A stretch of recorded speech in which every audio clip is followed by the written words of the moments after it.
Thank you. Okay, great. Well, thank you, everyone. Good morning and happy Saturday. I'm glad to see that everyone survived Friday the 13th. We are really excited to be here today and kick off this year's annual conference. This morning, we're going to cover best practices for school and oversight committees and really focus on capital planning best practices and capital program best practices as well. As Carolyn mentioned, we do welcome questions from the audience, so feel free to use that chat function, and we're happy to answer any questions that you might have. We can go to the next slide, please. Great, so we're going to do some introductions. So Steve, if you're on, do you want to go first? I'm on. Thanks, Tammy. Can you hear me? Yep. Great. Good morning, everyone. My name is Steve Bacchetti. I'm a partner at Moss Adams, and I lead our construction advisory team. We do a lot of various services, including performance audits for school districts and other organizations, as well as construction audits. So we're really excited to be presenting today on best practices around master planning, construction delivery methodologies, construction audit, best practices, and change orders. And we hope you find this material very helpful for your program. And I'll pass it over to Tammy. Okay, great. So my name is Tammy Lohr. I'm a senior manager at Moss Adams, and I lead our performance audit practice, which of course includes our bond program performance audits. On a personal note, my mom was a teacher, and so I've always been very passionate about education and helping school districts use their increasingly limited resources as efficiently and effectively as possible. So I do performance audits not only on capital programs and on bond programs specific for school and community college districts, but also other facets of their operations. So I've looked at things like human resources, student safety, and teaching and learning as well. And I'll pass it over to Art to introduce himself. Thanks, Tammy. Arthur No, I'm a senior manager at Moss Adams. I specialize in education and not-for-profit audits. So for education, it includes the local education agencies and community college districts, mostly financial statement audits, bond financial statement audits, and then just a very basic performance audit for bonds. We can go to the next slide, please. All right, so we wanted to share a little bit about our K through 14 team here at Moss Adams. Every year we perform over 75 capital program projects. And again, those span from these bond program performance audits to capital program assessments, as well as construction audits. As a result of our experience and really focus in this area, we're very familiar with best practices in capital projects, both from a planning and an execution standpoint. And I know that Steve's going to be covering a lot of that today. The projects that we end up looking at range in size, but can be as small as $10 million, but as large as $5 billion. So really quite a large spread in terms of the project size that we end up looking at. I'm going to pass it over to Art. Thanks, Sammy. So a little bit about our K-12 team. So our firm has been in business for over 110 years. We are one of the top 15 largest CPA firms in the world with over 4,400 professionals firm-wide. We do have a team that specializes in providing services to California K-14 clients. So that's local education agencies and community college districts. And this includes district financial statement audits, bond financial statement audits, performance audits, and then agreed upon procedures.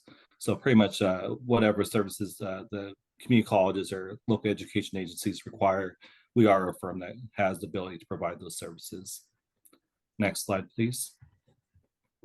So for today's agenda, just a few things that we're going to cover in our presentation. So first, we'll provide a Proposition 39 overview, and then we'll dive into talking about what a performance audit entails and what it covers.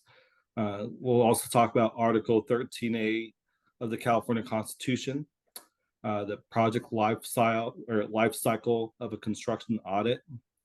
We'll cover some best practices for comprehensive and systemic planning, cover some common contract types and delivery methodologies, cost and budget management strategies, and some benefits with an expanded performance audit. Next slide, please. The California Proposition 39 was passed in November 7, 2000 California voters approved Proposition 39. So whenever district passes a bond under Proposition 39, it only requires 55% voter approval. But with this bond passage, if you pass the bond under Proposition 39, it comes with some additional requirements. So whenever a bond is passed under Prop 39, there's a financial statement audit and a performance audit that's required with those bonds.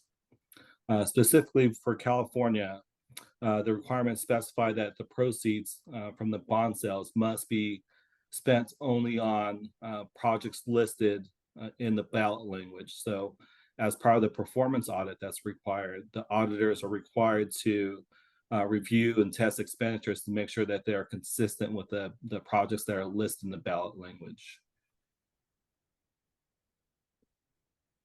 Next slide, please. All right. With that, I'll turn over to Tammy. Great, thanks, Art. So we want to talk about what is a performance audit and what is it? How does it differ from a financial statement audit as well? So performance audits are conducted under generally accepted government auditing standards.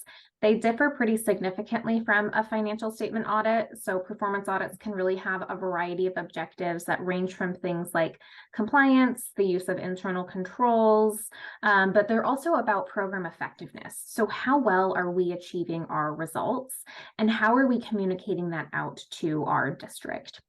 One of the really key differences between a performance and a financial statement audit is that there's no such thing as materiality in a performance audit. So when we're conducting those audits, we're comparing you to the gold standard.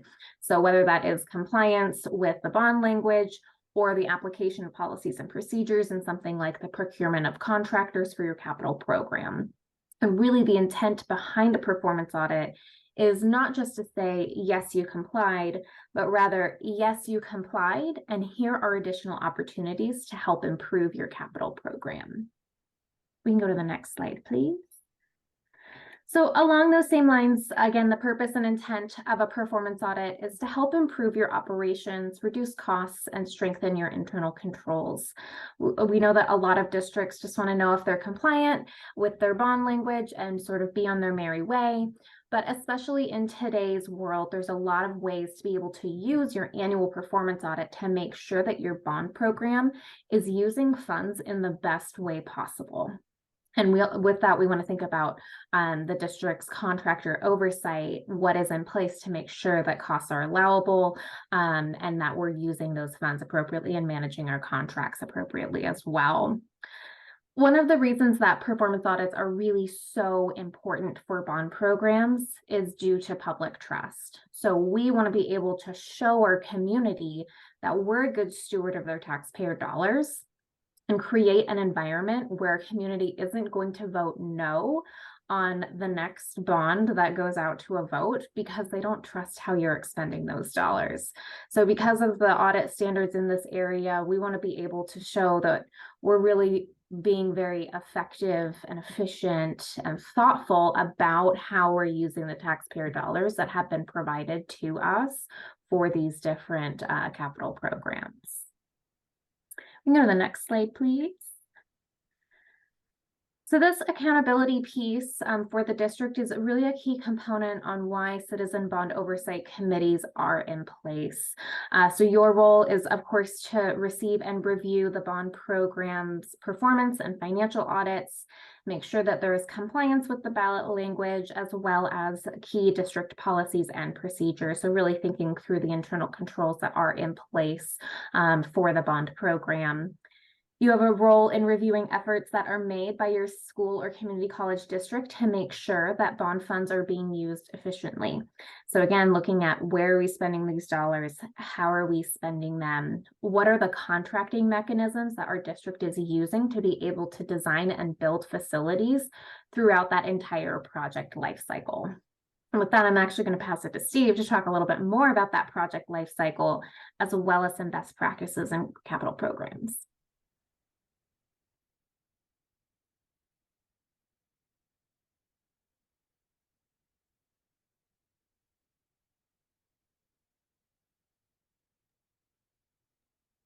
Steve is having, there you go. Yep. All right, there we go. I was having, when I was clicking unmute, it was not letting me do it. So yes, agreed with everything Tammy was just saying, that the state requirement is a minimum performance audit, but there's a lot of expanded performance audit procedures that can be applied to make sure that your program's operating in terms of best practices.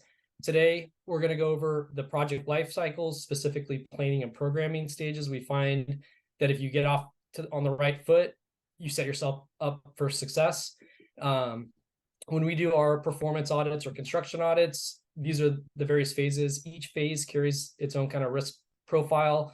Planning, which includes a lot of the master planning, types of scopes that you're going to be executing, the prioritizations of those scopes. The programming is where you're making sure that you have the right staffing modules in place. You're utilizing the right contracting delivery methodologies. You're setting up your systems to be able to track progress of the budgets to plan.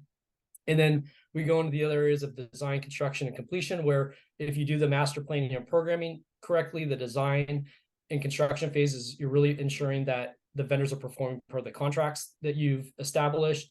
You're tracking performance at an itemized level against the bond program requirements. And then you're able to detect early risk, whether it's schedule issues or change order issues, so that your team is able to identify risk early on to mitigate it. But today we'll be focused specifically on planning and programming. So next slide, please. All right, during the planning phases, when we do our performance audits, we're really looking at policy procedures and the governance structure of your organization. We'd like to see broad participation with the needs assessment. That needs assessment for your program will really drive kind of the bout language of the funding alignment, where we would expect to see very specific language on which projects are going to be executed to promote that accountability and transparency within the community. It's important to facilitate project scope definitions with many people within the community as well as the district, so that you are able to right size the budget scope to maximize the use of the funds. And what's very, very important is ensuring that you have a prioritization schedule. So based off the needs assessment and your funding, generally we find that districts can't execute on all the needs of the particular school. So having that prioritization schedule communicated early on is extremely important, so that if you do have, for example, like cost escalation or other changes to the program that impact your ability to execute on all, you have that prioritization schedule that's clear to help promote transparency and accountability of the program. And then finally, communication with process and progress meetings. This includes both the district, the CBOC, and the community. So it's really important that when you go through the needs assessments, the funding alignment, defining what the scopes are going to be, that you start coming up with the communication strategy through those three channels, making sure that you are reporting where the program's currently at, where it's going to be, and setting up kind of those reporting mechanics so that you can report frequently to those various stakeholders so that they are in the loop on how the money is being spent. Next slide, please. All right, programming. This is where you're really fine-tuning your master planning, all the policies, procedures around the master planning, making sure that on a yearly basis, for example, any changes are approved by the appropriate parties and reported accordingly. You really want to make sure that you have the long-term strategy of the program in place, focus on development and sustainability. Generally, for the master planning, you want broad participation to still be included, making sure that you're on track of what the original scope was going to be. If there are changes, which they do happen, that it's going through the appropriate channels to update those changes from an accountability and transparency standpoint. And again, it's critical that you have the regular updates being presented on a regular basis, both to the district, the CBOC, and the community, so the transparency is there. Next, the CIP. It's important that you report. We generally like seeing reporting at least quarterly. We prefer monthly, just so that if there are issues within construction, a lot can happen. It's a very easy way to detect early risk, so that you can communicate to stakeholders. So good examples, we were working with a district not that long ago that their plans for a pool, for example, was not going to be on track to be delivered in fall. They weren't reporting on a regular basis. So the facilities team knew, but the operations and school management did not know. So with that, it created a lot of disruption within the operations of that school because they had the expectation that the pool was going to be ready. So having those, the plan and the regular reporting of the plan is critical, so that you can detect those types of issues, so that you're in alignment as a district in total. Next, assessing staffing models. We see a lot of different programs either do it all internally, or they procure for some third party to handle the entire program. Generally, we like seeing somewhere in the middle, where you are getting that best practice support from a third party vendor, but you do have the people internally that are managing and taking full accountability of the program. We find that if it's internal, completely internal, sometimes it can be not as efficient and effective from a cost standpoint. And I think we've also seen where people procure the entire the program, and it's not really executed in a way that is in the best interest for the district, where you just have too many consultants around. You don't have someone reviewing, kind of making sure that they're executing the program to spec. So really understanding your staffing model, making sure you have the right oversight controls within your district, so that you are managing consultants. And if you are all in-house, maybe doing some price competitive analysis, making sure that your program is efficient and effective per market standards. Next slide. Okay, next, the procurement strategy. So we'll be going over this a little bit in further detail, really understanding your project scopes, and then making sure that using the right construction delivery methodologies as well as contract types. We find that if you use the wrong construction delivery methodology, you could be paying more than you should, as well as if you're utilizing the wrong contract type, you may be paying more than you should. So we'll be going into details of the various construction delivery methodologies, contract types, right to audit clause, and best practice around cost of work definitions. Defining program control structure and procedures. So we're an accounting firm. We love seeing defined policy procedures, really defining who's doing what within the program. That could be for internal and external people that are supporting you in your program. We like the policy procedures defined for a couple reasons. One, you need to make sure that you're compliant with public contracting code. Two, you really want the segregation of duties clearly defined on who's doing what, so that it promotes accountability and transparency within the program. And then when you have it all documented, one, we can ensure that, or an advisor can ensure that it's competitive in line with best practices. And it serves as a very good training manual. Sometimes we go to districts and there's new people within the program. They don't really know all the different requirements and didn't have a policy. So they make some of the common mistakes, whether it's non-compliance with public contracting code or best practices, that can be very costly. And next, the project scheduling. When you get your scopes defined in your contracting methodology determined and contracted, it's really important to have the project scheduling reported and defined, just so that you're ensuring that the project scopes and delivery of those scopes are occurring as they need to be done. Next slide. Okay, and then keys to success. We're very big on reporting. So for those out there, and this is a pretty small group, for those that you work with in your district, how many does it take a long time to get reporting, or how many of you do you get real-time reporting? So maybe who out there gets reporting real-time whenever they want it? Anyone? I'm seeing no hands. So I'll take that generally for the most of you, if you're saying, hey, where's the program right now? Like where's the status? I'm assuming for most of you, it takes a little bit of time to get that information, if you can get that information. So really, when you get the bond program, work with the district on kind of the reporting expectations that you'd expect to see.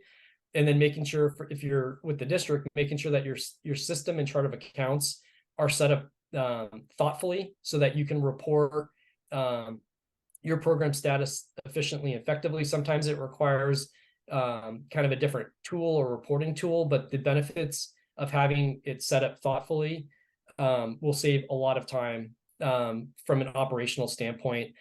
Some of the KPIs that we'd expect to see within a best practice reporting environment would be the budget as established during the planning and programming stages. You'd have the forecast. Sometimes construction costs can go above what the budget was or below. So having those clear forecasts documented by the project management team is critical, so that if you do go under, for example, you can reallocate those fundings to a scope prioritization that is determined, or if it is going over budget, that it's identified early on so the district can come up with a determination of how to mitigate those risks or reallocate maybe contingency funds that are readily available. Commitments, expenditures, schedules, and we love seeing a little project status of each of those projects. It could be kind of a showcase file that shows the project status for that quarter with kind of key milestones that just reflects the good progress that's being applied on the project. Also, we love seeing change order reporting. We like seeing the total changes compared to original values, the root cause of it. We see a lot of districts approve change orders that they probably shouldn't have, especially if it's a design build construction delivery methodology. That vendor, for example, was within the design phases, and we'll see design errors often come up within the change order. So really understanding your construction delivery methodology and the root cause of the change order, you can save a lot of money from a district standpoint by saying, no, that was within the design build methodology process. We are not going to pay for that design error. And then finally, funding sources and cash flow timing. We see a lot of districts use other funding sources to support the bond program, which is great. It's important that you don't mix the funds and you clearly report the funds so that it's very clear in terms of what is funding what and what's enhancing the bond program funding. So when we do reporting for several organizations, we ensure that the funding sources are clearly identified to kind of say, hey, this is what is being funded by the bond program. This is what's being funded by other funding sources to support the total bond program. Next slide. And then I'll go through this pretty quickly. I think I've touched on quite a few of these, but from a district standpoint, when you have a bond program, make sure that you're looking at your system structure to kind of capture some of those KPIs that we noted. If you are a district and it's taking you more than 3 or 4 days to generate a report, I think it'd be a good recommendation to look at potential automation strategies or a reporting tool to automate that. It shouldn't take more than a day or so. If it does, it could be kind of a poor setup or not a setup that's not in line with best practices, or there could be some sort of other workflow that's not operating as efficiently as it should. And once you have this data, it's really important that you're able to report and track any changes with minimal manual effort. We don't like going into programs where it's all Excel based. We find that when we have gone to some pretty large programs and it's all Excel based, we found a lot of errors within the Excel program, and that's the data that people are using to make management decisions. So it should be something directly from the system, and it should support where the project's at. And again, regular report. Once you have the system ready to go, you should be able to run the report real time. It should have updated forecasts, schedules, maybe monthly, for example, so that you're able to track the progress of your program. Next slide. All right, so here are the common construction delivery methodologies, and I'll go through these briefly. So the design bid build is probably the most common one where you design it, you bid it, and then you build it. It's generally it is the low responsive bidder in this case. We do see a lot of change orders in the design, bid, build, construction delivery methodology because the contractor's not involved in the design phase.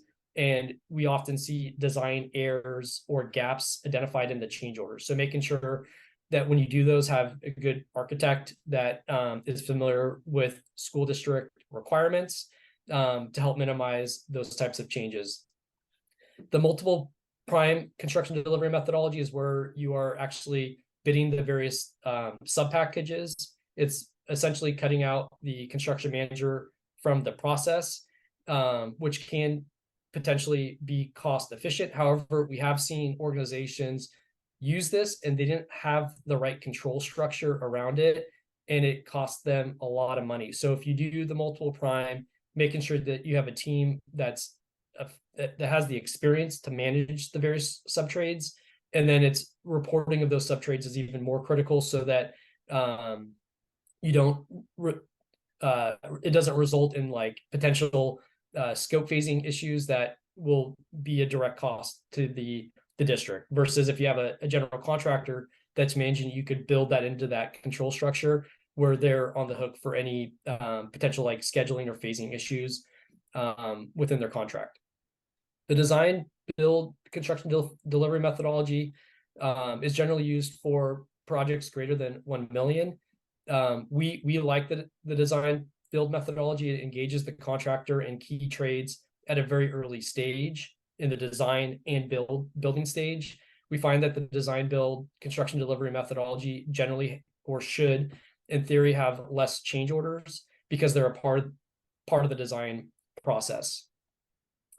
Next, the lease-leaseback methodology, where we just put kind of the recent Davis and Fresno Unified School District case. In this, you are essentially doing a lease with the district and the contractor.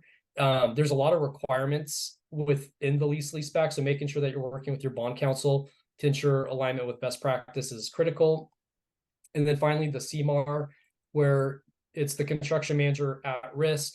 Generally, these are structured with a GMP contract and have contingency and allowances.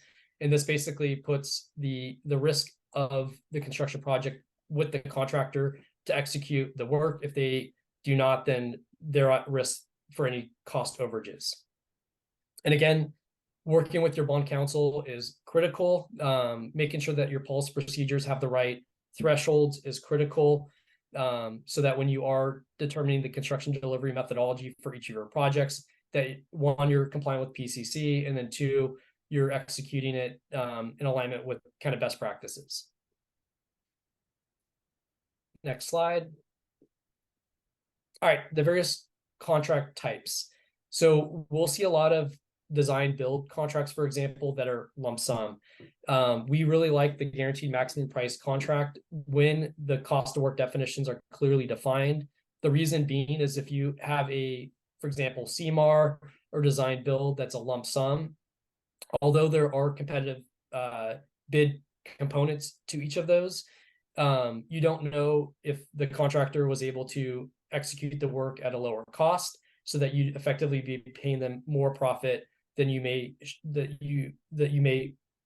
have had to. So the guarantee maximum price, which we'll go into a little bit later in terms of kind of best practice control structures, you're effectively able to go into the contract and audit it, making sure that if the stated fee, for example, is like 5% on construction costs, that the contractor is just making that 5%. So lump sum, again, generally there are no audit right provisions. You're signing up for a stated contract value. If the cost goes over, then the contractor is theoretically on the hook for that. If they go under, they keep that profit. Time and materials. This is exactly what it sounds like. It's the time and material to conduct the work. Generally, it requires a lot of district oversight because there is no ceiling. Similar concept for the cost plus contract type. And then finally, the guaranteed maximum price contract, where you're really creating that ceiling, engaging a construction auditor or construction legal team to help enhance the cost of work definitions will pay huge dividends. Next slide. And this is, if you take one thing from this presentation is the right to audit clause. If you are using leaseback, CMAR, design build, construction delivery methodology types, popping in a right to audit clause, you can easily find one on Google if you just type in AIA right to audit clause. This allows the district to go in to confirm that the costs are for the project, and if there are potentially any underruns on the project, that those funds are moved to the district. Basically, all this is saying is the contractor has to prove the substantiation of the billings. So if they're submitting an invoice for $1 million, they got to prove out that $1 million. If they can't prove out the $1 million, then the billings can be reduced to what they can't prove out. Next slide. And here's some best practice controls. When we do our contract consultations on GMP contracts, these are the various cost types that we'll go through. So we provided some of the risks for each of the cost types. This is a good slide or kind of a checklist for districts to go through when they are doing a GMP contract type. And for example, like labor overcharges, we'd expect actual cost, for example, with timekeeping documentation requirements, so that when someone's being applied to the job, you can validate, one, they're for the project team, they're not a corporate overhead, and that you're not paying them more than that they're getting paid, so that it's not a hidden profit center. Change orders, which we'll go into a little bit further. Another big one is equipment rates. Generally, contractors will have owned equipment. This can be a very big profit center, so ensuring that your contracts clearly define caps on equipment is a good control to ensure that if they are using their own equipment, you can ensure that the rates are competitive with market and you're not buying the equipment. So if they, for example, if you do have no caps, it could have been cheaper for the district to actually buy the equipment and maybe use it for deferred maintenance type projects. So this is a good list of just different cost types that are being charged to districts, and you can maybe have that dialogue with the district on, hey, what's your current contract look like for GMP contracts? How are your cost of work definitions being set up to address some of these risks? Next slide. Change orders. So the board may authorize the contractor to proceed with performance of change orders not to exceed the 10%. This is one of the big risk areas for programs that you really want to control change order cost. So our expectations is that we would see the RFIs, the CORs to support the changes. We like seeing the root cause of the changes and all the substantiation for that change. When we do our contract consultations, we have really good right to audit clauses around change orders that require all substantiation for changes to be supported, and understand the scope or the root cause of the change is critical. We find a lot of programs agree to changes that they shouldn't have based off the construction delivery methodology, or just not the experience to push back on things that should not be their cost. So understanding the root cause is critical. Also, having architect and engineer approval for changes can be helpful, because they can support saying, hey, maybe this was a design bid build project. This design error that you're claiming is not a design error. So having that support from them it can be very helpful. And finally, when you go through the root cause, making sure you're not paying for subcontractor, GC, or engineering architect errors. If you do see those within change orders, that is a good opportunity to push back on those changes. Next slide. And then the benefits of performance audit. And this can also just be an audit, AICP consulting standards, but the audits really provide that third-party independent review of the program. It helps with kind of the efficiencies and cost control structure. They should not be a gotcha moment. The performance audit really should be a tool to support transparency, accountability within the program, and alignment with best practices. Also, it's a good tool to detect early on risk. The earlier you find a risk, the better it is for the program.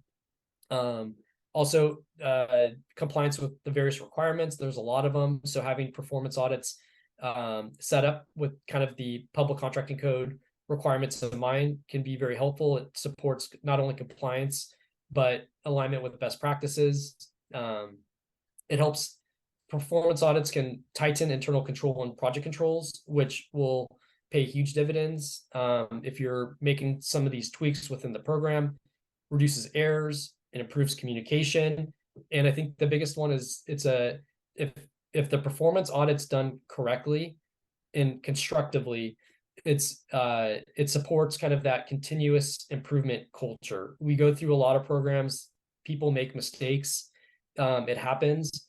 Each of those mistakes should be kind of an opportunity to learn from it, enhance the policy procedures, maybe add experience to the team so that it doesn't happen again. I think Tammy noted before that we've seen a lot of districts not be able to get funding because they don't trust it. Hiding mistakes is generally not the best practice. You want to learn from the mistake and not make the mistake again. And you're doing this to protect the stakeholder funds and be accountable to the community. So I think the performance audits can be a very, very good tool from that independent, objective, outside look. I think we're almost at time.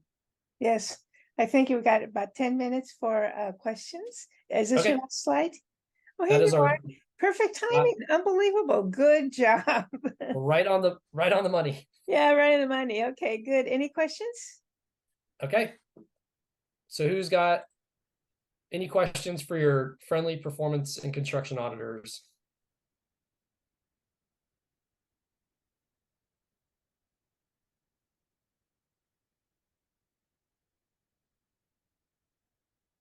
Oh, looks like Mike. Okay, we have what, TKM is Also, please direct Okay. questions in the chat. Since everybody's muted, please direct questions in the chat to Stephen or Tammy or Arthur. That's how we'll direct questions. Okay, so if we have any direct questions, not yet. Maybe I'll make a comment. So I'll start off and it's a very good presentation. You covered a lot of area in your presentation of all the things you should do. Because when you see mine, you'll see all the things that didn't quite work the way it should have worked. So it's an eye opener, but you have covered a lot of territory, and that is the right information for our members to pay attention to. So that's my comment. So I hope you hang around for my presentation. Okay, any other comments? No. Wait a second now, chat. We'll be looking. So I imagine you left everybody speechless because you covered a lot of territory. So I guess we're okay. Anyway, thank you. All right. Well, thank you so much. This is all we do as a team. So if you have any questions or concerns, we're always happy to help a CBOC member or school district with, hey, we're encountering this problem. What are you seeing in the marketplace? We do these services for both schools, hospitals, state and local governments. So we have a lot of diverse experiences, and we've seen a lot. So we're always happy to kind of support school districts with, hey, like, we're having this problem. What are we seeing other people do? So just keep us in mind when you run into those types of issues. We're happy to support you and your organization. Okay, thank you. Thank This you, will everyone. allow us to get started. Yes. Oh, Lorraine, you had your comment? No, you're muted. I think the host has to unmute. That's Keith. Okay, got it. And I think Mike had a question too. I don't know if he's. Who had Okay. it? Lorraine, Yes, I have okay. a question. Yeah, as a CBOC, in your performance audit, you go through so many checks that are written, the financial part of it. As a CBOC, we get the approved checklist each month of what checks were written. What do we look for on that? So I'm I'd looking have to for red flags, in other words. yeah, so if you have the checklist, generally you'll see vendor. I'd probably ask for more information. On that report, I would expect to see like vendor information, description, cost, for example. I think understanding which vendors are going towards which projects would be a good question to ask.